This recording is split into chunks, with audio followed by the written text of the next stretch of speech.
আসসালামু আলাইকুম ভিউয়ার, খেরাপাড়া টিভির পক্ষ থেকে আপনাদের স্বাগতম। আসন্ন ঈদুল আজহার সামনে খামারি আমার পিছনে, চলুন তাকে কিছু প্রশ্ন করি।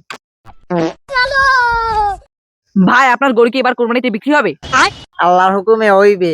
আপনার গরুর এত ভালো স্বাস্থ্য, আপনি এই গরুকে কি খাওয়ান? পাতা খাওয়াই।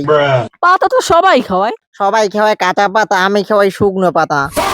শুকনো পাতা খাওয়াইও এত ভালো স্বাস্থ্য কিভাবে সম্ভব? আপনার এই গরুর দাম কত?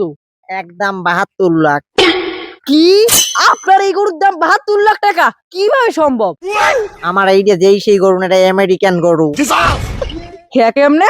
আমেরিকা যেরকম মধ্যপ্রাচ্যের সব দেশে ঠেললে উপরে ওঠে না, আমার এই গরুটা ছোট এবং বড় যে কোনো গরু দেখলে হেইয়ের পিডে ওঠে। ওর পাশায় কি আছে হ্যাঁ ও আটায় না, ওর পিডেইও নামান যায় না। Matari ko, pai.